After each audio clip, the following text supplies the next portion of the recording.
திருவள்ளூர் மாவட்டத்தில் புத்தக திருவிழாவை மிகச்சிறப்பாக நடத்தி கொண்டிருக்கிற மாவட்ட நிர்வாகத்துக்கும் இந்த அரிய பணியை தமிழ்நாடு முழுவதும் கொண்டு போய் கொண்டிருக்கிற பபாசி நிறுவனத்திற்கும் அதனுடைய தலைவர் செயலாளர் அருமை நண்பர் திரு முருகன் அவர்கள், இன்னும் பல்வேறு அன்பர்கள், எனக்கு முன்பு ஒரு பயனுள்ள உரை நிகழ்த்திய அருமை தம்பி ராஜ்மோகன் அவர்கள், அவருடைய பேச்சை பற்றி சொல்வதுன்னு சொன்னால் ஒரு நிமிடம் கூட வீணாக்காமல் பயனுடைய செய்திகளை அவர் நமக்கு கொடுத்தார். ஒரு வினாடி கூட வீணாக்கவில்லை.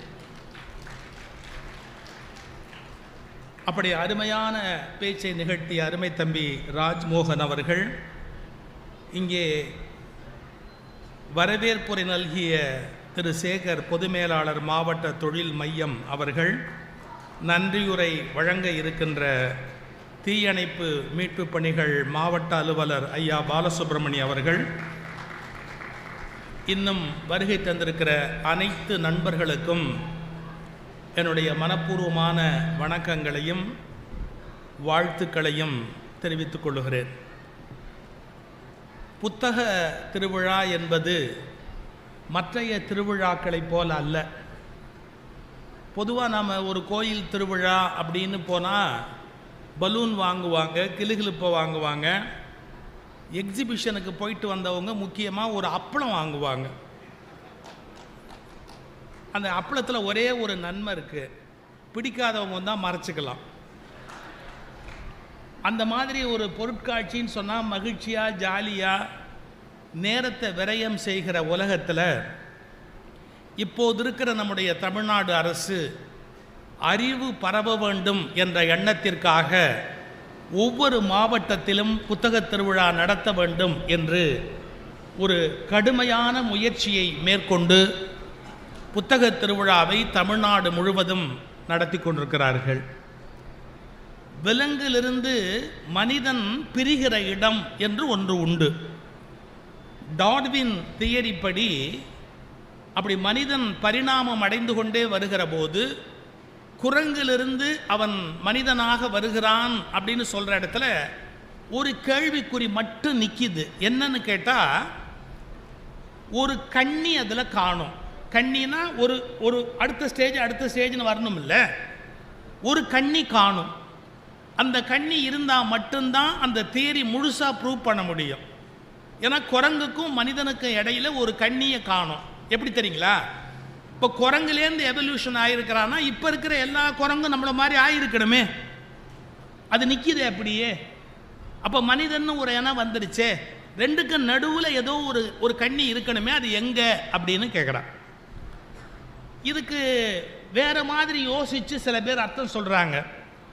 வேற்று கிரகத்திலேருந்து வந்த கிரகவாசிகள் இங்கு இருக்கிற இந்த குரங்குகளோடு இணைந்த போது இந்த மனித இனம் தோன்றி இருக்கலாம், அதனால அந்த கண்ணி கிடைக்கல, அவங்க திரும்ப போயிருக்கலாம் அப்படின்னு ஒரு யோசனை சொல்கிறாங்க. இதெல்லாம் புராணங்களில் கூட அது மாதிரி சொல்லி தான் பார்த்தாங்க. இந்திரனுக்கு பிறந்தான், சூரியனுக்கு பிறந்தான், இதெல்லாம் கூட அந்த வேற்று கிரகவாசிகளுடைய வருகையும் அந்த இணைப்பையும் புராண மொழியில் சொல்லி இருக்கலாம் அப்படின்னு ஒன்று சொல்கிறாங்க. ஆனால் விலங்கிலிருந்து மனிதன் எங்கே மாறுகிறான் அப்படின்னு கேட்டால் ஒரே ஒரு இடத்துல தான் மாறுறான். அறிவை சேகரிப்பது, மற்றவருக்கு சொல்லித் தருவது, அந்த அறிவை மற்றவருக்கு தருவதன் மூலமாக அவன் பிறப்பில் இருக்கிற எல்லா குணங்களையும் மாற்றி அவனை உச்சத்துக்கு உயர்த்துவது என்று அறிவை மையப்படுத்துகிற போதுதான் விலங்கிலிருந்து மனிதன் பிரிந்து போக தொடங்குகிறார். நீங்கள் 4000 வருஷம் ஆனாலும் விலங்கு ஒரே மாதிரி தான் நடந்துக்கும். 8000 வருஷம் ஆனாலும் விலங்கு ஒரே மாதிரி தான் நடந்துக்கும். ஆனால் ஒரு மனிதன் நேற்று எப்படி நடந்தானோ அப்படி இன்று நடப்பான் என்று உறுதி கிடையாது. பெர்னாட் ஷா சொல்கிறாரு, இந்த உலகத்திலேயே யார் அறிவாளி தெரியுமா? யார்? என் டெய்லர்னர். ஏன் அவன் டெய்லர் அறிவாளின்னு சொல்கிற? அவர் சொன்னார் பாருங்க ஒரு வார்த்தை, அவன் ஒருத்தன் தான் ஃப்ரெஷ்ஷாக என்னை அளந்து பார்க்குறான், மற்றவெல்லாம் பழைய அளவை வச்சே என்னை பேசிக்கிட்டு இருக்கிறான், அவன் தான் ஒவ்வொரு தடவையும் என்னை தனியாக அளந்து பார்க்குறான்னா. ரொம்ப முக்கியம். இப்போ யாராவது ஒருத்தரை பற்றி சொல்கிறதா இருந்தால், அவரை பற்றி எனக்கு 50 வருஷமாக தெரியும் சார், அவன் சுத்த அயோக்கிய பையன், நம்பாத. 50 வருஷம் அயோக்கியனாக இருந்தவன் 5 செகண்டுக்கு முன்னாடி புத்தனாக மாறி இருக்கலாம். எவ்வளவு பெரிய சாமியார் சார் உலகத்தில் அவர் மாதிரி, அவனை ஒருத்தி கவுத்து இருக்கலாம். யாருக்கு தெரியும் இல்லையா? வீடியோ வர்ற வரைக்கும் எல்லா சாமியாரும் நல்லவன் தான். வர்ற வரைக்கும் எல்லா சாமியாரும் நல்லவன் தான். யார் எந்த நேரத்தில் எப்படி கவுந்து போவான்னு யாருக்கு தெரியும்? தெரியாது. இதான் மனிதனுக்கு இருக்கிற ஆச்சரியம். ஒரு கணத்தில் மிக உயர்ந்த இடத்தை தொடக்கூடிய ஆற்றல் மனிதனுக்கு வாய்த்தது போல் இன்னொருவருக்கு வாய்க்காது. இப்போ திருநீலகண்ட நாயனார் வரலாறுன்னு ஒன்று படிக்கிறோம். அவர் சிற்றின்பத்தில் ரொம்ப எளியவர். சிற்றின்பம்னா உங்களுக்கு தெரியும், லஸ்ட். பாருங்க, தமிழ்நாட்டில் இங்கிலீஷில் விளக்கம் சொல்ல வேண்டியிருக்கு. சிற்றின்பத்தில் ரொம்ப எளியவர். இப்போ என் பேத்தி பேரண்ட் எல்லாம், இப்போ அவனுக்கு ஒரு 8 அணா கொடுன்னா, ஹவு மச்? 8 அணாக்கு இப்போ தெரியாது, ஹவு மச் நம்ம அதுக்கு இங்கிலீஷில் சொல்லணும். என்ன பண்ண முடியும்? நாமளாம் வாங்கிக்கிட்டது தான் வரோம். திருநீலகண்ட நாயனார் சிற்றின்பத்துறையில் எளியர். ஒன்று தெரிஞ்சுக்கங்க, உலகத்தில் ஆசை இல்லாமல் யாரும் இருக்க முடியாது. ஆனால் ஒன்று மட்டும் புரிஞ்சுக்கணும், ஆசை நம்ம கண்ட்ரோலில் இருக்கணுமே ஒழிய ஆசையோட கண்ட்ரோலில் நாம் இருக்கக்கூடாது. இது எப்படி சார்னா, ராமகிருஷ்ணன் சிம்பிளா சொன்னாரு, தண்ணீருக்குள் படகு இருப்பதால் தவறில்லை, படகுக்குள் தண்ணீர் வந்து விட்டால் ஆபத்துன்னார். தண்ணிக்குள்ள படகு தானா இருக்கலாம், படகுக்குள்ள தண்ணி வந்துட்டா இல்லையா? அது மாதிரி சிற்றின்பத்தில் கொஞ்சம் எளியவராகி விட்டார் திருநீலகண்டர். அவர் வாழ்க்கை வீணா போச்சு. ஆனா ஒரு வினாடி, ஒரே ஒரு வினாடி, அவர் ஒரு பரத்த வீட்டுக்கு போயிட்டு வரும்போது மனைவி ஒரு கோபத்தில் சொன்னா, தொடாத அப்படின்னா. என்ன தொடாத அப்படின்னா? சார், அந்த தேதியிலேருந்து வாழ்க்கையில் எந்த விதமான பிழையும் இல்லாமல் அவர் வாழத் தொடங்குகிறார். நேற்று வரை ஒரு விலங்கு போல் வாழ்ந்தவர் ஒரு வினாடியில் தன்னை மாற்றிக் கொள்ளுகிறார் அல்லவா? இதனால தான் மனிதனுக்கு உயர் திணைன்னு பேர் வச்சான். இவன் உயர்வது போல் வேறு யாராலும் உயர முடியாது. விலங்கு அக்ரிணைன்னு பேர் வச்சான். அது மனசே வச்சா கூட, தீர்மானிச்சா கூட, கரஸ்பாண்டன்ஸ் கோர்ஸ்ல படிச்சா கூட அதனால மாற முடியாது. ஆனா மனுஷன் அப்படி இல்லை. படிக்காமையே இருந்தா கூட திடீர்னு ஒரு உள்ளேருந்து ஞானோதயம் வந்தா மாற முடியும். அதுக்கு தான் புத்தகம், கல்வி, அறிவு, சொற்பொழிவு எல்லாமே ஏற்பட்டது. இன்னைக்கு அவரு 3 விஷயம் ரொம்ப நிறைய சொன்னாரு. 3 விஷயம் ரொம்ப அருமையான விஷயம் சொன்னார். நாம நம்முடைய உடல் தானம் என்று ஒன்று பண்ணினா அது என்ன நடக்கும் அப்படிங்கிற ஒரு அருமையான விஷயத்தை கண்களில் கண்ணீர் வரும்படியா சொன்னார். 2, சினிமான்னு எடுக்கிற போது கூட அதில் எவ்வளவு த்ரில்லிங்கா, எவ்வளவு பெரிய மெசேஜை உள்ள வச்சு எடுக்க முடியும் அப்படிங்கிற அந்த அருமையான செய்தியை படம் பிடிச்சு காமிச்சார். 3வதாக, ஒரு மனிதன் எவ்வளவு தாழ்ந்திருந்தா கூட அந்த முயற்சியின் மூலமாக உச்சத்தை தொட முடியும் அப்படிங்கிற ஒரு வெற்றியை, வாழ்வினுடைய வெற்றியை ரொம்ப உருக்கமாக படம் பிடிச்சு காமிச்சார். உண்மையிலேயே இது மாதிரி பேச்சுக்களை நீங்க புத்தக திருவிழாவில் அமைக்கிற போது மக்கள் மேலே வருவதற்கான வாய்ப்பு இருக்கு, உயர்வதற்கான வழி அதற்குள்ள இருக்கிறது. நான் அவருடைய சின்ன சின்ன பேச்செல்லாம் கேட்டிருக்கிறேன் யூடியூப்ல, வாட்ஸ்அப்பில். எப்போவாவது வாட்ஸ்அப்பில் நல்லதும் வரும் இல்லையா? அது மாதிரி கேட்டதில் 1-2 கேட்டிருக்கிறேன். ஆனால் ஒரு முழுமையான பேச்சு ஒரு 3/4 மணி நேரம் இன்னைக்கு தான் கேட்கிற ஒரு வாய்ப்பு எனக்கு கிடைச்சது. மிகச்சிறந்த ஒரு எதிர்காலம், நிகழ்காலம் 2 அவருக்கு இருக்கிறது என்பதை மனப்பூர்வமாக இந்த நேரத்தில் நான் அவரை வாழ்த்துவதற்கு கடமைப்பட்டிருக்கிறேன். ஒரு அருமையான வளருகிற நம்பிக்கை நட்சத்திரம் என்று அவரை சொல்ல விரும்புகிறேன். எனக்கு ஒரு தலைப்பு, முகத்தை மூடலாமா அப்படின்னு ஒரு தலைப்பு. இதை இலக்கியமாக பேசலாம், அறிவுபூர்வமாக பேசலாம், இல்லை எதையுமே பேசாமல் தலைப்போட லிங்க் பண்ணிட்டும் போயிடலாம். எத்தனையோ வழி இருக்கு. நான் ஒரு கோணத்தில் தான் இதை எடுத்து சொல்ல விரும்புகிறேன். ஆபத்து வரும்போது பூனையை பற்றி ஒரு பழமொழி சொல்வான்.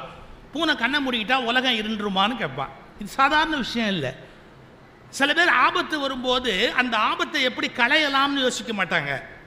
ஒரு சிக்கல் வரும்போது சிக்கலை எப்படி தீர்க்கலாம்னு யோசிக்க மாட்டாங்க. இவங்க கண்ணை மூடிக்கிட்டு உட்காந்துக்குவாங்க. நம்ம கண்ணை மூடிட்டாப்புல அந்த பிரச்சனை போயிடுமா? போகாது. இன்னொரு கணக்கு சொல்வாங்க ஒரு விலங்கை பற்றி. நெருப்பு கோழி ஒரு காரியம் பண்ணும், நெருப்பு கோழிக்கு ஏதாவது சிக்கல் வந்தால் பூமிக்குள்ளே தலையை விட்டுக்கும் அப்படிம்பாங்க. அது என்ன பண்ணுமா, பூமிக்குள்ளே கொண்டு போய் தன்னுடைய இதெல்லாம் ஜூலாஜிக்கலாக கரெக்டாக இல்லையாங்கிறத நீங்கள் வெரிஃபை பண்ணிக்கணும், அது வேற. இவர் புறாவை பற்றி சொன்னார் பாருங்க. இப்போ நான் ஒரு ஆச்சரியமான விஷயம் சொல்ல போகிறேன். நம்மூர் இலக்கியங்களில் புறா ரொம்ப கற்புடையதுன்னு எழுதியிருக்கிறான். மாடப்புறா, ஜோடி புறா பிரியவே பிரியாது அப்படின்னு. அது உண்மை இல்லை, அது உண்மை இல்லை. ஏன் உண்மை இல்லை நிரூபிச்சுட்டா. எப்படி சயின்ஸ் எப்படி போயிடுச்சு பாருங்க. ஜோடி பிரியாமல் இருக்கிற புறாவா இருந்தா அது முட்டையிட்டதுல ஆண் புறாவோட டிஎன்ஏ இருக்கணுமா இல்லையா? வேறு ஆண் புறாவோட டிஎன்ஏ இது முட்டையில இருக்கு. எப்படி இருக்கு? நம்மால் அங்கேயும் கண்டுபிடிச்சிட்டான். இது ஜோடி புறான்னு இருக்குமே ஒழிய இருக்காது. வடிவேல் சொல்ற மாதிரி தான் இருக்கும், இருக்காது. அது எப்ப நடந்ததுன்னு எவனுக்கு தெரியாது, அவ்வளவுதான். ஏன் சொல்ல வரேன்னு கேட்டா, சயின்ஸ் சொல்றத நாம முதல்ல காது கொடுத்து கேட்க பழகணும். நம்ம நம்பிக்கையே கரெக்ட்னு சாதிக்க கூடாது. இன்னொன்று சொல்ற பாருங்க. அதாவது நம்முடைய இலக்கியங்கள்ல என்ன எழுதியிருக்கிறான், இந்த குளவி அப்படின்னு ஒன்று உண்டாகுது இல்லை? இந்த குளவி எப்படிடா உண்டாகுதுன்னு கேட்டால், ஒரு குளவியோட புழு இருக்கும், அந்த புழுவுக்கு மேலே அது மண்ணை வச்சு மூடிடும். அப்புறம் அந்த குளவி சுற்றி சுற்றி வரும். அந்த நினைப்பிலேயே இந்த புழு குளவியாக மாறிடும். அப்படி தான் எழுதி வச்சிருக்கிறார். இதுக்கு 3 இடம் நான் சொல்லுவேன், இலக்கியத்திலேருந்து சொல்லுவேன். 1, ராமாயணத்திலேருந்து ஒரு அழகான இடம் சொல்லட்டுமா? கம்பராமாயணத்தில் இல்லை, செவி வழி ராமாயணத்தில் இருக்கு. அதாவது சீத்தை உட்கார்ந்துருந்தாலாம், இந்த குளவி வண்டு அப்படி சுத்திட்டு போச்சான் சவுண்டு கொடுத்து. பக்கத்தில் இருந்த திரிஜடை சொன்னாலாம், பயப்படாத, குளவி ஒன்று சொல்லிச்சுன்னா என்ன அர்த்தம்னு கேட்டால் நல்ல செய்தி சொல்லுதுன்னு அர்த்தம், நீ சீக்கிரத்தில் ராமனை பார்த்துருவ அப்படின்னு ஒரு நம்பிக்கையை சொன்னாலாம். சொல்லிட்டு இந்த குளவி எப்படி உருவாகுது தெரியுமா? இந்த குளவி புழுவாக இருக்கும், அது மேலே மண்ணு மூடிக்கும். அப்படி மூடிக்கிச்சுன்னா குளவி மேலே பறந்து பறந்து அந்த சத்தம் போட போட அந்த சத்தத்தை கேட்டு கேட்டு இது குளவியாக மாறும் அப்படின்னு சொன்னான்னு கதை இருக்கு. இதில் ஒரு நயம் இருக்கு. உடனே சீத்தை சொன்னாலாம், அப்போ நான் ராமனையே நினச்சிக்கிட்டே இருக்கிறேன்னு எனக்கு பயமா இருக்கு, நான் ராமன் ஆயிடுவோன்னு கேட்டாலாம். நான் எப்போ பார்த்தாலும் அவனையே நினச்சிக்கிட்டு இருக்கிறேன், அப்போ அவன் நான் ராமன் ஆயிடுவனோ, நான் சந்திச்சாலும் பிரயோஜனம் இல்லாமல் போயிடுமோ, நான் ராமனா மாறிட்டான். அதுக்கு திருச்சடை சொன்னாலாம், கவலைப்படாத, அவன் சீதையவே நினைச்சுக்கிட்டு இருக்கிறதால அப்பவும் ஒரு பேர் ரெடியா இருக்கும், அப்ப சீதை அந்த இடத்துல இருப்பா, யூ டோன்ட் வரி, ரைட்டு, மறுபடியும் உங்களுக்கு 2 பேருக்கும் நல்லா இருக்கும். இப்படி ஒரு இலக்கிய செய்தி இருக்கு. இதை எதுக்கு சொல்ல வர? குளவி சத்தம் போடுறதால அது குளவி உண்டாகுதுங்கிறத நம்புறதுக்கு. இதை விட ஆச்சரியம் சொல்லட்டுமா? ஆதிசங்கரர் ஒரு ஸ்லோகத்தில் எழுதுறார், ஒரு மனிதன் எப்படி தெய்வத்தை அடைகிறான் என்றால், குளவி கூட்டுக்குள் இருக்கிற குளவி ரீங்காரத்தை கேட்டுக்கொண்டே இருப்பதால் குளவியாக மாறுவதை போல ஒரு மனிதன் இறை சிந்தனை இறை தியானத்திலேயே இருப்பதால் அவன் இறைநிலைக்கு அடைந்து இறைவனாக மாறுகிறான் அப்படிங்கிற ஒரு ஊமையை ஆதிசங்கரர் தம்முடைய பாடல்ல ஒரு இடத்துல விளக்கி காட்டுகிறார். இதை வச்சுக்கங்க. நான் எதுக்கும் விரோதி இல்லை, மதத்துக்கும் விரோதி இல்லை, இலக்கியத்துக்கும் விரோதி இல்லை, இலக்கியத்தை ரசிக்கிறேன், மதத்தை நான் ஒத்துக்கிறேன். ஆனால் என்னன்னு கேட்டால் சயின்ஸ் படி நீங்கள் இந்த ஐடியாவோட வீட்டுக்கு போகக்கூடாது. எந்த புழுவும் குளவியா மாறாது, எந்த புழுவும் குளவியா மாறாது. அதுக்கு நீங்கள் ஜுவாலஜியில் போய் படிக்கணும். என்ன தெரியுங்களா? ஒரு புழு கூட தான் குளவி ஆகிறதே கிடையாது. பின்ன அது என்ன, அது என்னங்கிறத இப்போ புரியும்படியாக சொல்கிற பாருங்க. இந்த குளவி என்ன பண்ணும், அது முட்டையை சேஃபாக வைக்கணும். அது முட்டையை எங்கே பாதுகாத்து வைக்கிறதுன்னு யோசிக்கும். இப்போ ஒரு புழு இருக்கு இல்லையா, அந்த புழு அரளி செடியில் அரளியை தின்னுக்கிட்டு நல்லா ஜாலியாக இருக்கும், இலையை தின்னுக்கிட்டு அந்த புழு நெளிஞ்சிக்கிட்டு இருக்கும். இந்த குளவி இப்படி பார்க்கும், நேராக அந்த புழுவை மேலேருந்து ஹெலிகாப்டர் இறங்குற மாதிரி அந்த புழு மேலே மெல்ல இறங்கி தன்னுடைய சூழ் உறுப்பு மூலமா முட்டையை அதுக்குள்ள வச்சிடும். தன்னுடைய முட்டையை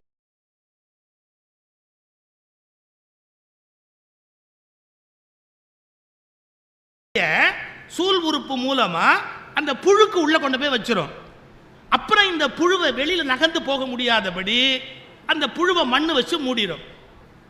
இப்ப மண்ணு வச்சு மூடிட்டதுக்கு அப்புறம் என்ன நடக்குதுன்னு கேட்டீங்கன்னா, உள்ள இருக்கிற அந்த முட்டை பருவம் அடைந்த பிறகு முட்டை உடைஞ்சு குளவியோட பரம்பரை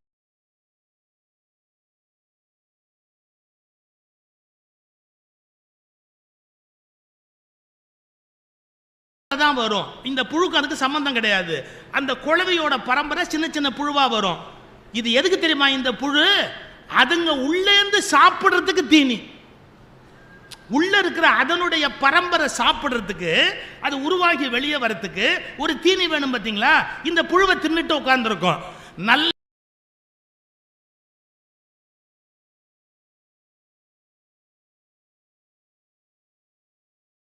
தின்னு ரெக்க வந்த உடனே இந்த மண் கூட உடைச்சுக்கிட்டு வெளியே வரும். குளவியிலிருந்து தான் குளவி வருகிறதே ஒழிய அது புழுவிலிருந்து வரவில்லை என்பது விஞ்ஞானபூர்வமான கண்டுபிடிப்பு.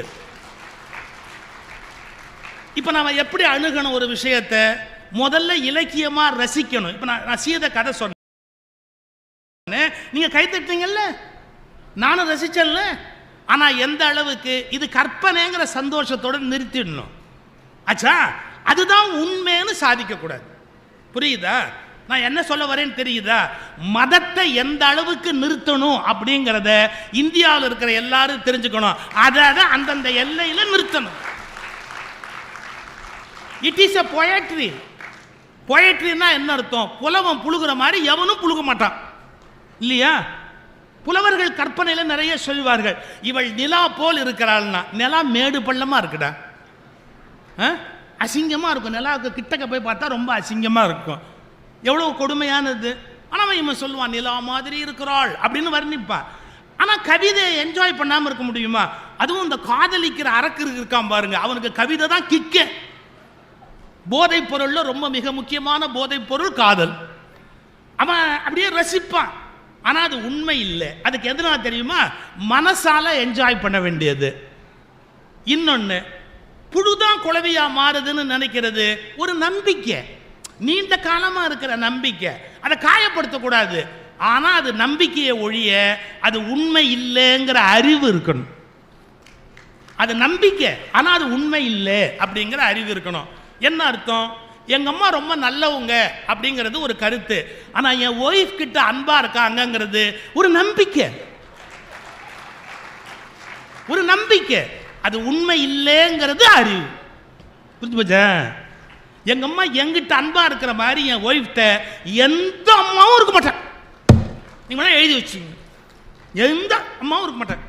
அவளை பொறுத்த வரைக்கும் அன்பா இருக்கிறதுங்கிறது ஒரு பாவலா. 90% என்ன இருந்தாலும் அவளுக்கு அவ பொண்ணு தான் ஒஸ்தியை ஒழிய வீட்டுக்கு வந்த பொண்ணு அவளை ஒஸ்தி கிடையாது. ஆனா அதுக்கு அம்மாட்ட போய் சொல்ல முடியுமா? நீ வேற்றுமையா நடக்கிற, எதுக்கு நம்ம போய் சொல்லி பிரச்சனையை உண்டு? அம்மா ஒன்ன மாதிரி யார் பார்த்துக்குவான்னு போயிட வேண்டியதுதான். எதுக்கு சொல்ல வரேன்னா, மனதளவில் வைத்திருக்கிற எண்ணங்களை காயப்படுத்தாமல் ஒரு ஓரத்தில் வைத்துவிட்டு உண்மையை கண்டுபிடிக்க வேண்டிய தெளிவு வேண்டுமே ஒழிய வெறும் நம்பிக்கைகளை உண்மை என்று சாதிக்க கூடாது. நீங்கள் எதை வேண்டுமானாலும் மூடுங்கள், உண்மையை மறைத்துவிட விரும்பாதீர்கள். முகத்தை மூடலாமா?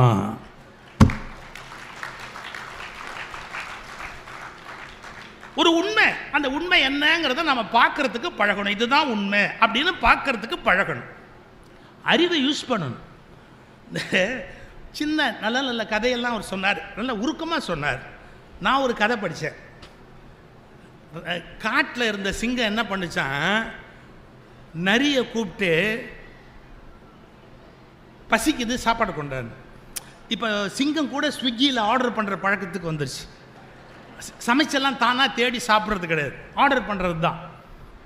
அது நரியை கூப்பிட்டது, பசிக்குது ஒரு சாப்பாடு கொண்டா போ அப்படின்னு. இந்த நரி பார்த்தது, எவன் இழிச்ச வாயை கொண்டு போய் நம்ம கரெக்டாக மகாராஜாட்ட விடலாம் அப்படின்னு இப்படி இப்படி தேடி பார்த்தபோது ஒரு கழுதை கிடைச்சது காட்டில். அந்த கழுதைகிட்ட போய் சொல்லிச்சு, உன்னை அரசராக்கிறதா சிங்கம் முடிவு பண்ணியிருக்கு, அதனால் நீ வந்து பாரு, உன்னை பேசணும், பேச்சுவார்த்தைக்கு கூப்பிட்டுருக்குது, வா. இந்த கழுதை போகலாமா? என்னைக்காவது சிங்கம் அதனுடைய சிம்மாசனத்தை விட்டுவிட்டு இந்த கழுதையை அரசராக்குமா? ஆக்காது. இந்த கழுதை நினச்சிது, அப்படியா என்ன மகாராஜா ஆக்குற ஐடியாவில் இருக்காரா அப்படின்னு. நரி கூப்பிட்டுதேன்னு போச்சு. போன உடனே சிங்கம் வெடுக்குன்னு பாஞ்சது பாருங்க, 2 காது காணும்.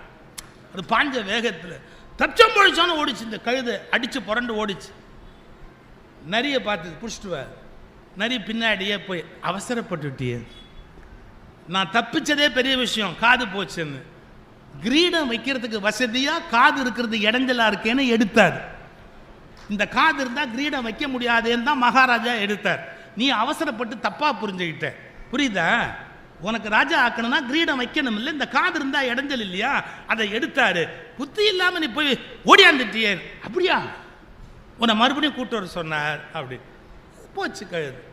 மறுபடியும் பாஞ்சது பாருங்க, கழுதை திரும்பி ஓடிச்சு, வால் மாட்டிக்கிச்சு, வால் அருந்துருச்சு, ஓடிய போச்சு கழுது. மறுபடியும் நரி போய் சொல்லிச்சு, உன்னை புத்தியை திருத்த முடியாது, இல்லை வாழை சாப்பிட்டுடுச்சு, பிடுங்கிருச்சு, என்னை கொன்னுடுமோன்னு பயமாக இருந்தது.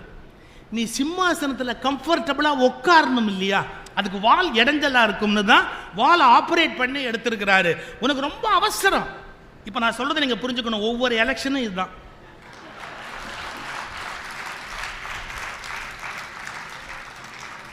ஒவ்வொரு எலெக்ஷனும் இதே தான், ஒரு ஆபரேஷன் தான். மக்களை பெருமைப்படுத்துவதற்கான முயற்சி. நம்புங்க. கழுத சொல்லிச்சு, எனக்கு வால் காணுமே, வால் போயிருச்சேன், அதான் உனக்கு சௌரியமா சிம்மாசனத்தில் உட்கார முடியும். உன்ன மாதிரி ஒரு அறிவு கட்ட கழுதை ஏன் வேக வேகமாக ஓடியார, நம்பு மகாராஜாவை, நம்பு, புறப்பட்டு வா அப்படின்னு. உடனே என்ன பண்ணிச்சு, மறுபடியும் கழுதை வந்தது பாருங்க, ஒரே அடி சிங்கம், கழுது செத்து போச்சு. செத்த உடனே அது நரியை பார்த்து சொல்லிச்சு, ஓ இதை கரெக்டாக தோலெல்லாம் எடுத்துட்டு நான் சாப்பிட்ற மாதிரி குடல், ஈரல், ஹார்ட்டு, மூளை சாப்பிட்ற மாதிரி எடுத்துட்டு வா போ அப்படின்னு. நரி எல்லாத்தையும் உரிச்சிட்டு மூளையை தின்னுடுச்சு. Very soft tissue. நரி சாப்பிட்டுடுச்சு. குடல், ஈரல், நெஞ்சு எல்லாம் கொண்டாந்து சிங்கத்துக்கு கொடுத்தது. சிங்கம் பசியில் சாப்பிட்டுட்டு மூளைன்னு. கழுதைக்கு மூளை இருந்தா அது 3வது தடவை வந்திருக்குமா?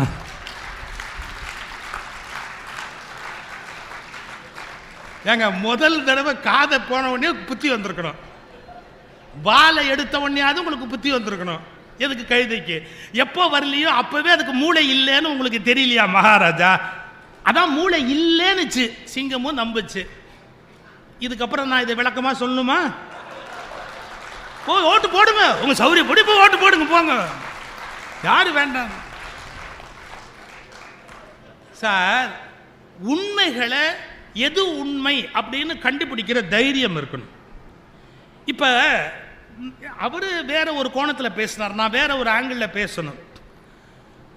என்ன விமர்சனம் வெளியில் எத்தனையோ சொல்கிறாங்க. நான் என்னுடைய நிலைப்பாட்டை கொஞ்ச நாளைக்கு முன்னாடி, 2 வருஷத்துக்கு முன்னாடி இருந்த நிலைப்பாட்டிலேருந்து வேற ஒரு நிலைப்பாட்டில் மாறி நான் பேசுகிறேன், சிந்திக்கிறேன் அப்படின்னு சொல்கிறாங்க. காரணத்தை புரிஞ்சுக்கணும். நான் என்னுடைய மனோநிலையிலேருந்து எந்த மாற்றமும் அடையலை. ஆனால் என்னுடைய கொள்கைப்பாட்டில் ஒரு சிந்தனையில் தெளிவோட முன்வைக்கிறேன். என்ன அது? நான் இந்துவாக இருக்க விரும்புகிறேன், ஆனால் ஒரு இஸ்லாமியரை வெறுக்க விரும்பவில்லை. This is my stand. ஆனா என்ன சொல்றாங்க தெரியுங்களா?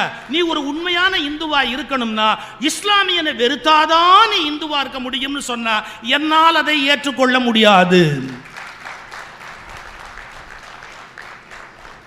நான் ஒரு இந்துவாக இருக்கிறேன், அதற்காக ஒரு கிறிஸ்துவரை என்னால் வெறுக்க முடியாது.